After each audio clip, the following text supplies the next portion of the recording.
அனைவருக்கும் வணக்கம். கடந்த ஒரு வாரமாக பார்த்தீங்கன்னா இந்த கள்ளக்குறிச்சி பகுதியில் கள்ளசாராயம் குடித்து கிட்டத்தட்ட 53 பேர்கிட்ட இன்றைக்கி வரைக்கும் உயிரிழந்திருக்கிறாங்க. அப்படி உண்மையாலே அந்த பகுதியில் என்ன தான் நடந்தது வாங்க விரிவாக பார்க்கலாம். ஸோ கருணாபுரம் அப்படின்ற பகுதியில் சடனாக பார்த்திங்கன்னா உயிரிழப்புகள் அதிகமாகுது.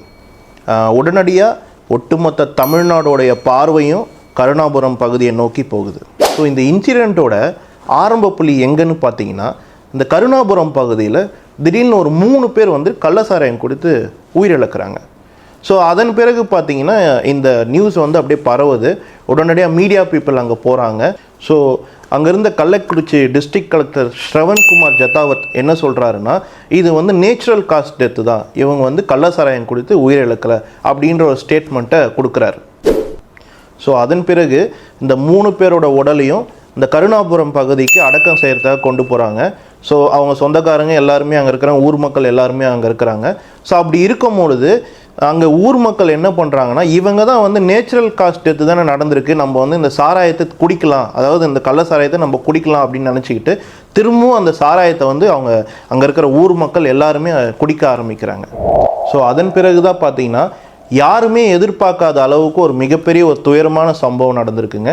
அடுத்த நாள் காலையில் கிட்டத்தட்ட 100க்கும் மேற்பட்டவர்கள் வாந்தி, தலை சுத்தல், இதனால் நிறைய பேர் அரசு மருத்துவமனையில் சேர்க்கப்பட்டிருக்கிறாங்க. ஓகே, இது ஒரு பக்கம் இருக்கட்டும். முதல்ல இந்த சாராய பழக்கம் ஏன் இந்த முக்கியமாக இந்த கள்ளக்குறிச்சி, விழுப்புரம் பகுதியெல்லாம் ரொம்ப காமனாக இருக்குது.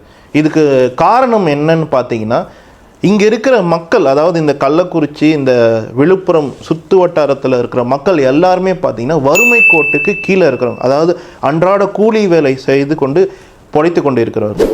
ஸோ இவங்களுக்கெல்லாம் பார்த்திங்கன்னா இந்த ஒயின் ஷாப்புக்கு போய் இந்த மதுபானங்கள் வாங்கி குடிக்கிற அளவுக்கு வசதிகள் கிடையாது. ஸோ இவர்களுக்காகவே என்ன பண்ணுறாங்கன்னா, இந்த கல்வராயன் மலை, அதாவது இந்த கள்ளக்குறிச்சி, திருவண்ணாமலை, விழுப்புரம், இந்த பகுதி எல்லாம், சேலம், இந்த பகுதியெல்லாம் இணைக்கிற ஒரு மலைப்பகுதி தான் இந்த கல்வராயன் மலை. ஸோ இந்த மலைப்பகுதியில் இல்லீகலாக இந்த சாராயத்தை தயாரிக்க ஆரம்பிக்கிறாங்க. ஸோ இந்த சாராயத்தை எப்படி சப்ளை பண்ணுறாங்க அப்படின்னு பார்த்தீங்கன்னா, ஒரு கவரில் ஒரு 100 ml கவரில் ஊற்றி அதை பேக் பண்ணி கொடுக்குறாங்க. ஸோ இதோட விலை எவ்வளோன்னு பார்த்தீங்கன்னா வெறும் 60 ரூபா. ஸோ மக்கள் என்ன யோசிக்கிறாங்கன்னா, நம்ம ஏன் ஒயின் ஷாப்புக்கு போய் மதுபானங்களை வாங்கி குடிக்கணும், நம்மளுக்கு சாராயம் இருக்குது அப்படின்னு சொல்லிட்டு இந்த விலை கம்மியாக இருக்கிற இந்த சாராயத்தை வாங்கி குடிக்கிறாங்க. ஸோ இந்த சாராயம் தயாரிக்கிறவங்க என்ன பண்ணுறாங்கன்னா, இதில் போதை தன்மையை அதிகப்படுத்தணும் அப்படின்றதுக்காக மெத்தனால் அப்படின்ற ஒரு கெமிக்கலை ஆட் பண்ணுறாங்க. பேசிக்காக இந்த மெத்தனால் என்ற கெமிக்கல் எதுக்காக யூஸ் பண்ணுறோன்னா, உதாரணத்துக்கு நம்ம வீட்டில் டாய்லெட் கழுவுறதுக்கான ஒரு ஆசிட் இருக்கும் பார்த்திங்கன்னா, அதில் யூஸ் பண்ணுறதா இந்த மெத்தனால் என்ற கெமிக்கல். ஸோ இந்த கெமிக்கலை இந்த சாராயத்தில் அதிகப்படுத்துகிறாங்க.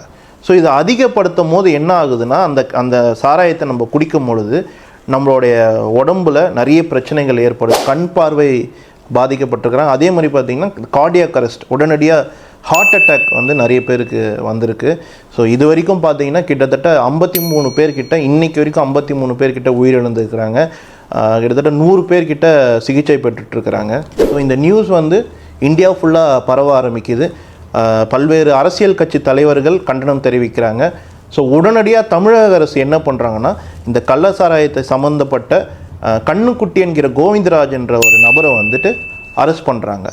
இது மட்டும் இல்லாமல் தமிழக அரசு உடனடியாக விரைந்து அந்த டிஸ்ட்ரிக்ட் கலெக்டர், அந்த எஸ்பி, சுத்தமாக, அதாவது இந்த சம்பவத்துக்கு யார் யாரெல்லாம் உடந்தையாக இருந்தாங்களோ எல்லாருமே உடனடியாக சஸ்பெண்ட் பண்ணுறாங்க.